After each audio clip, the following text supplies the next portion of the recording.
Thanks to the supporters and channel member Igor Freitas. Well, after all of the off-the-pitch drama we've had this season, we are still going into the final couple of games of the season in a very similar position to what we did last year. We have the chance to still win automatic promotion, albeit a long shot. We could still even fall out of the playoffs entirely.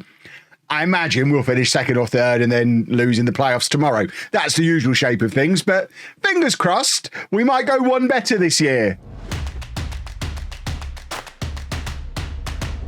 Hello and welcome to part 28 of Wembley to Wembley. I'm Kevin, coming up on today's episode with our final two games of the league season, away against Virginia Water and then at home in a triple threat match against Edgware and Kingsbury, who are the team or a team that could potentially go past us if things go really well their way and really badly our way.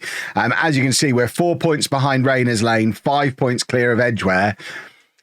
We could end up anywhere between first and seventh, which I think is quite fitting based on how this season has gone. We've actually had a pretty decent run in to the end of the season. We had a little bit of a wobble here with a defeat and then a draw. But by and large, we have been winning football matches, which is how we've been climbing back up the table. We've still not reached back to the giddy heights of first place where we were at the start of the season, but we are trying to behave ourselves as well. We've got a wage budget that is, or a wage spend that is massively decreasing.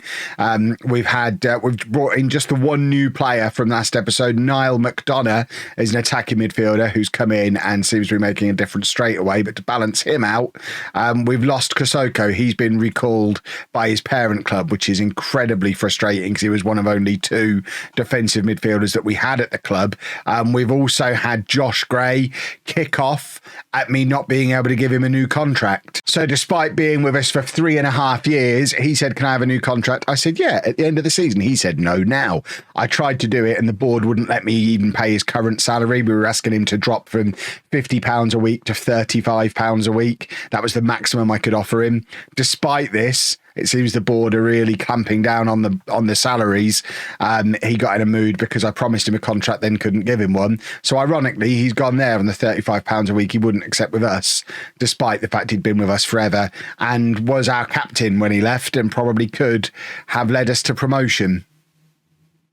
That's annoying what's happened there. But let's not worry about it. Let's focus on the positives. Our balance is still where it's supposed to be. The projection isn't even disastrous at the moment, and we're well within budget. So if we can sneak a promotion as well, then we can just write off what's happened over the last few years, continue to build, and then maybe one day get our youth set up back. So first up, it's Virginia Water. Let's find out some more about Virginia Water. So Virginia Water is outside the M25, which is surprising because I could have sworn that was a tube stop, but it can't be all the way out here, basically in Slough, surely. It's actually very close to Thorpe Park. So maybe I'm recognising it from seeing it next to Thorpe Park on signposts.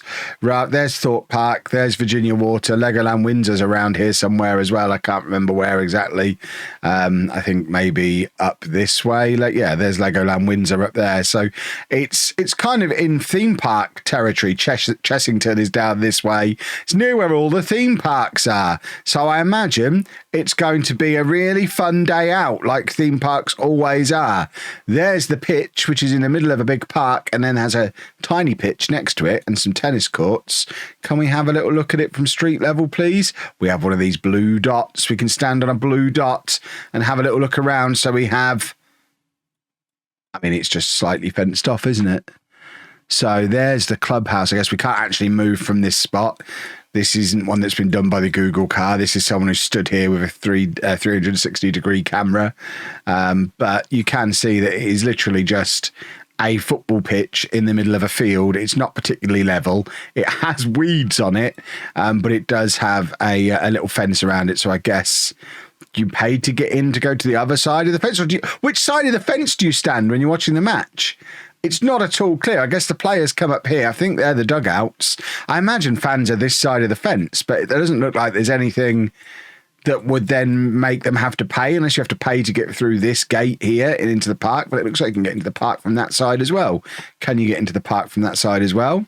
Yeah. I don't understand how they're charging admission. It must be on a voluntary basis. So with all that being said, the logical thing to do is to promise the lads a trip to Thorpe Park on the way home if we win, and hopefully that will be enough. These are the boys who'll potentially be riding that really fast roller coaster that I can't remember the name of. What's the one that goes... Stealth? Is that it? And I don't go on the rides. The one that goes... whoosh, that one. It's horrible. I hate that's the ride why I don't ride roller coasters anymore. But they could all go on it. Maybe I'll put them on it as a punishment if we lose. So it's Banda in goal, a back four of Chadder, Drakos, Sinnott and Wood. Martin and Thomas Page in midfield, another one of our Name in the Game channel members. He's 19 years old, so he's been around for a little while. We've actually spent a number of years loaning him out after he came through, I guess, the same youth system or the same youth team as Russ Eddy. He's then done quite the tour and played a few games here and there all over the place, but has played the last 5 games for us since we lost Kosoko. And it's 6'2" with 1 star of current ability. I mean, he fits in quite nicely alongside Martin. So it's Page and Martin in midfield, and then Everett, McDonough and Anton Canerva, who's recovered from his broken arm. He is wanted by Halstead Town. He is the new club captain. So after the season he's had and over 100 games played for us now, I'd like to think we can keep him around. Him and Martin are the only 2 who survived from the original 4 pillars, and they are key members of the team now, so fingers crossed we keep them around. But yeah, Canerva now playing out wide and Smith up front. Let's get this team submitted and hope that this threadbare squad has enough to get past Virginia Water. Drakos, by the way, is our new vice captain. So 2 of our homegrown boys, the last remnants of a dying youth setup, a captain and vice captain here at Wembley. And of course, Page and Martin together in midfield as well. If anything, the fact that we've got 4 of our youngsters in the starting 11 again is an advert for how good the youth system was, and maybe we shouldn't have scrapped it. But what do I know, eh? I'm just the handsome manager. Rayners Lane are losing. Right, that is big news. Enough about how handsome I am. We get it. I'm very handsome. But Rayners Lane are losing, and that smells like opportunity, because if we can take the lead in this game, we really do start to close that gap on them. And if we can backdoor KEV our way to an automatic promotion, it would certainly take a lot of the playoff stress away. Thomas Page, great work from him, trying to set up a counter-attack. And we've got 3-on-2 here. If he can just release the right man, Canerva to Smith. Give it back to Canerva. Oh, he's played it behind Everett. It's taken all the sting out of it. If he'd have given that back to Canerva, he'd have been through on goal and we'd be 1-0 up. And potentially top of the league. Maybe not, no, not top of the league. We'd be 1 point behind Rayners Lane. Either way, we'd be very happy. We'd be looking good, but it was not to be. And we look to build again. Martin to Page, and now Everett back to Thomas Page again. Slides it through to McDonough. It's a lovely pass. McDonough just has to square it. He does. Smith's been brought down. Surely it is a penalty. Less than half an hour in, we've got a penalty kick. I can't see who it is. Look, lean towards me, for goodness sake. Who are you? It's Anton Canerva, club captain. He scores. It's 1-0. He's given himself a little bit of a clap as he runs away. That goal does set a new club record for goals in a season as well for Canerva. It's taken him a while, but he is becoming the goal machine that we always thought he would be, especially when you consider that for the second half of this season, he's either been out with his broken arm for 2 or 3 months, and since he's been back, he's been playing out wide. So he's only played half a season at centre forward, and even then he was rotating with Bayliss and Beattie quite a lot. So it really does put into context how good of a season he's had and how I maybe should have played him a little bit more. That's awful from Chadder, but we've got away with it. It's hit the crossbar. It remains 1-0. Rayners Lane are still losing. And as you can see, look at that delicious looking league table. With 1 game to go, as it stands, we would be 1 point behind Rayners Lane. I think we've got a better goal difference. We'll double check that again in a second. But that gives us an awful lot to play for on the last day if things stay like this. Canerva from midfield plays it out to Wood. Wood, of course, started the season at centre-back. He's now the only right-back at the club. Sean Martin now playing it into Canerva, and now Canerva to Page. Page has looked very comfortable in central midfield again today. He is looking like a good step up from the youth team, and Canerva is in again, and it's 2 for him today, 16 for him for the season. The captain has grabbed this promotion push by the scruff of the neck, and he's dragging it upwards. Rayners Lane are still losing. We're now 2-0 up. Next chance we get to see the league table, we'll check what the goal difference situation is. We do have a better goal difference than everybody except Broadfield. So, we just need Rayners Lane to crumble. I think I said like 3 or 4 episodes ago that they're always favourites and never actually go up. Fingers crossed they prove that comment to be true and just collapse and let us in. And now we've got a chance for another counter-attack. It's Canerva leading the charge again. Plays it forward to Smith. We've got Everett in so much space on this left-hand side. We've not used him. McDonough doesn't need him. It's 3-0 and this is job done today. Now we just need whoever's beating Rayners Lane to carry on doing their job. I mean, the amount of space Everett is in here, it's absurd, but he did stay very, very wide when perhaps he should have started to cut in a little bit, but McDonough didn't need him. It's 3-0. Rayners Lane are 2-0 down now against Wallingford. Wallingford, by the way, who, where on earth are they? Down in 10th. I've said it so many times this season. Every team in this league is capable of beating every other team in this league at any moment. Rayners Lane should not be losing today, but goodness me, does it make things interesting going into that final day of the season. Martin trying to give it back to Wood, but couldn't, and we've been second to the ball a couple of times there, and now Virginia Water have the chance for a counter-attack, but Wood is there to collect. And I tell you what, Wood is looking very solid at right back since he's, I was going to say made that position his own, very much by default because he's the only one that we've got, but made it his own all the same. And it remains 3-0 here, 2-0 at Wallingford, 3-0 now at Wallingford. I mean, we're going into the final day 1 point behind Rayners Lane. That's going to give us it all to play for. Remember, it is a tough triple threat match on the last day. Edgware and Kingsbury did have the opportunity to try and catch us for the playoffs. That is gone. They're not going to catch us, but they are only going to be 1 point behind Broadfields. Ascot, Hanworth Villa, Broadfields, they're all catchable. So Edgware are going to have a huge incentive to win that game for themselves. But we're going into it in good form. 4-0 up now. And this is lovely stuff. We should probably watch this on the other angle because I was too busy looking at the league table. Didn't even see the goal go in. It's Canerva with the cross. Smith with the header. It's saved. But he's there to turn in his own rebound. And it's now 4-0. And this, if nothing else, is nice form to take into the playoffs. If it has to be the playoffs, then so be it. We had such a slow start to the season this year. We've had so much off the pitch nonsense going on that if it ends up having to be the playoffs, then finishing second is still a great season in the circumstances. And hopefully, after our experience in the playoffs of the last 2 years, we lost in the semi-final, we lost in the final. Progress means we go one better. We've got the experience of getting to that final now. We know what it's like. It's not going to surprise us or scare us. So who knows? Who knows what might happen? Right, we are going to take off Everett and bring on Russ Eddy, another one of our youth team graduates. Save the youth team. That should be the sign everyone is holding up. Save the youth team. We want a youth setup. We're going to have to do our own by searching for released youngsters, I guess. I mean, it will save us loads on our wage budget. I imagine about half of our wage budget was going on youth players before, so it'll probably end up being the best thing that could have happened to us. The board knew what was good for me and are probably going to make the next couple of seasons a lot more comfortable because we'll have so much more money to spend on first teamers. Russ Eddy has a goal chalked off there for offside, but we're trying to add a fifth anyway, and we do, and it's Wood. And this has been an incredibly good performance from us today. Broadfields are losing.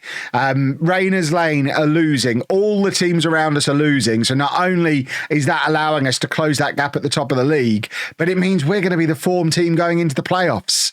This is everything we've ever dreamt of. 5-0. Lovely stuff.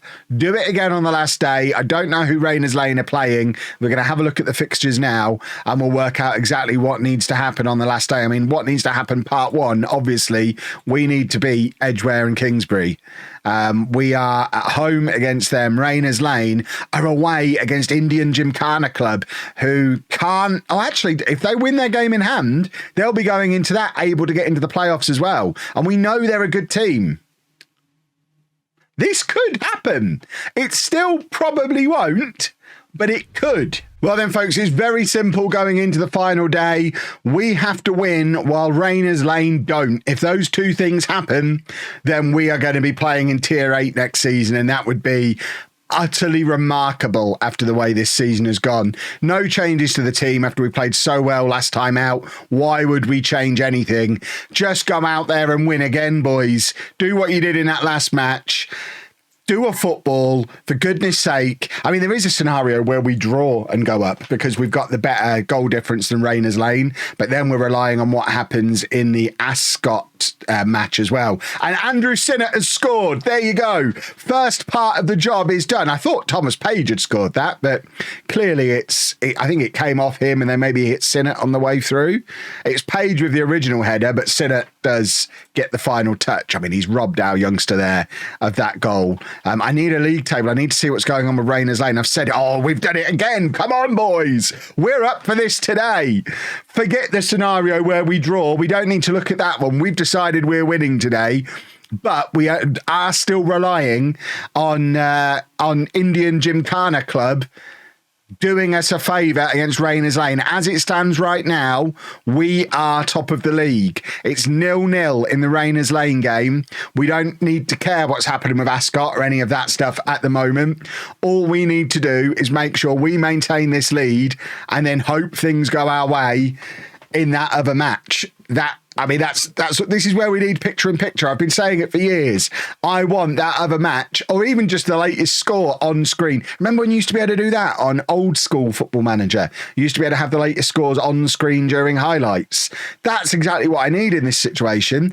At this point, with us being 2-0 up, 3-0 up, and playing really, really well, all I'm really interested in is what's going on in that other match. We just need to keep doing what we're doing. I don't even want to watch our replays. Rayners Lane they're not losing. Ascot are winning. I thought because they dropped down to third, they'd gone behind. They haven't. So at any point, a Rayners Lane goal ruins our party. We could be 4-0 up inside the first 15 minutes here. We've got a penalty, and presumably it's going to be Canerva to take. It is Canerva to take the penalty. The captain scores again. It is 4-0 after 16 minutes. We've done our bit. Now we just need Rayners Lane to bottle it. I will be heartbroken if this doesn't go our way now, after how well we've played in these last couple of matches. Where was this form earlier in the year? And I can hear the comments section now. Kev, if you'd have just used the controlled possession system all season, you'd have run away with this league. I get it. No matter what happens, we're using this tactic next season, whatever league we're in. We had a better 11 for the first half of the season. So many of our first teamers have left the club, but this tactic is something quite special, isn't it? It certainly seems to do the business, and it's got these boys playing very, very good football. Can we just see what's going on in this other match, for goodness sake? Stop showing me highlights now. We've seen enough. We're 4-0 up. It's fine. Oh, that's unlucky. And we had two strokes of luck there. It's come back off both posts, and then Woods nearly put it in the back of his own net. It was always completely under control. Right, we're looking for number 5 here. Page back to Sinnott. I guess on the assumption that we're going to be in the playoffs, and we have to assume that's where this is going still, we need to keep scoring and just absolutely rip this lot apart, because it sends a message to everyone else who could potentially end up in those playoffs. I've played enough Football Manager to know there'll be a twist yet, so I imagine Rayners Lane will either be one twist or two. They'll score imminently and then concede late on and we'll go up, or it will stay like this till the 90th minute and then they'll score and they'll go up. I just don't think there's a scenario where from the 26th minute of the match, the league table doesn't change. So, yeah. I guess. Can we have this on? Can we stick it on no highlights? Just give me text commentary only at this point. I just want the match to end. I need to know what the score is in the other game. Stop doing highlights. Just put me out of my misery. Indian Gymkhana have scored. Okay. It may be happening. Rayners Lane now need 2. They are behind in their game. We're ahead in ours, although we're letting Edgware back in, probably because the manager's just sat there on his phone looking at the scores in the other match. Maybe I need to focus back in on what's happening here, because remember, Edgware are looking for playoffs of their own. If they can get a result out of us, they will get into the playoffs. So they've got an awful lot to continue fighting for while we're thinking about one eye on the trophy, while the trophy's in a helicopter hovering over London, deciding which part it needs to land on. We're potentially letting Edgware back in this, and that's not ideal. It's now 2-0 to Indian Gymkhana. So we talked before about a scenario, especially with Edgware getting back in, where we could draw and still go up as champions. If Rayners Lane lose, which it looks like they're going to, a draw for us will put us above them. I'm not sure what happens regarding Ascot. Then Ascot could still have a way in if we both balls up. Hopefully, we're not going to balls up, although Sean Martin's given the ball away in midfield. If after being 4-0 up, we go in at half-time 4-3, I'm going to be pretty miffed. Oh, Banda making the save, but Edgware have been the better team since the 15th minute of this game. And we need to... I have no idea what shout I'm supposed to do here, because we're 4-2 up. I can't yell at them, but the flow of the match is very much in Edgware's favour at the moment. Is this where you use concentrate? I don't think I've ever clicked concentrate deliberately in my life. But maybe they need to concentrate. Maybe I need to stop worrying about what's going on in the other match. Right, Rayners Lane have got a goal back against Indian Gymkhana. It might not be all over yet. Oh, God, this is not good for my blood pressure. They've hit the crossbar now. Can we just have full time regardless of the score at this point? I don't really want to watch anymore. I'm quite stressed. Apparently, this all means quite a lot to me. Why do I let myself get sucked in by these saves like this? If we now have a tactic where we know if we don't go up this year, we're going to go up next year. Because look at what we're doing to teams on a regular basis. We're good now. It doesn't really matter if it's not this year. Anton Canerva, Captain Canerva, just what a man. And he is a man now. I think he's 20 now. And he's finally starting to become the player we always hoped he would be. He is going to be a club legend. That's such a good goal. 5-3 now. It's still 2-1 to Indian Gymkhana. Oh, Rayners Lane have gone back above Ascot. Does that just mean Ascot have gone back? Right, Ascot are drawing. So now we are in that scenario where Edgware could score 3 times and we still go up as champions. Please don't do that to me, Football Manager. I don't need it. I'm quite happy just to not see another highlight now. Canerva on the right-hand side floats the ball over, looking for Smith, who does get a header onto it. He's hit the crossbar now. I've lost count of how many times these crossbars have been abused by these football boys. We could really use a third goal for Indian Gymkhana around about now, please and thank you. Right, Everett's going to come off for Eddie. Martin is going to stay on because we don't have a midfielder on the bench. That's sensible. So I guess that's just the one change that we're going to make. We don't need to mess with things too much. Just Russ Eddy on for now. All eyes on this match currently. It's still 2-1 to Indian Gymkhana, which means we are still top of the league. Rayners Lane have equalised, and I feel a bit sick because I think we know what's coming. We talked about the other potential scenario for today, and that might be the one that ends up coming to pass. We are going to make just a final couple of changes, just for the sake of making the changes, really. We'll take Chadder off because he's on a yellow card.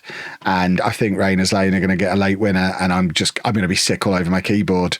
I don't think I'm going to be... Don't expect the playoffs within the next week if we don't get promoted from here, because I'm going to be sick. Even though we've not been top of the league since October, and this would absolutely be us nicking one. It feels like this has been going on forever now.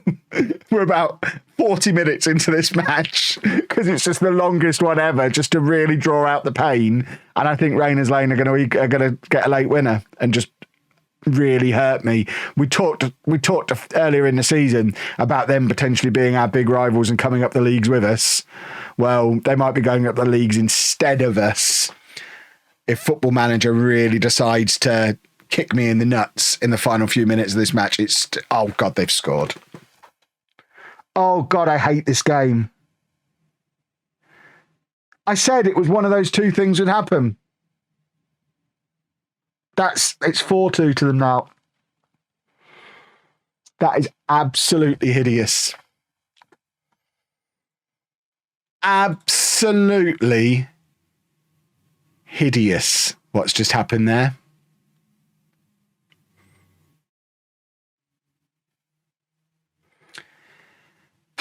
'83rd and 90th minutes.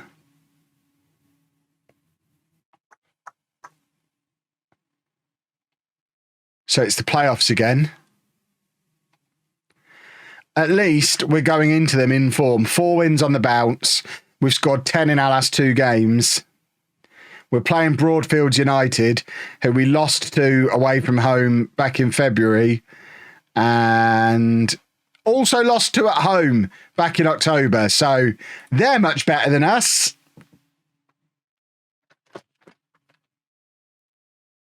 That might be one of the worst things that's ever happened to me.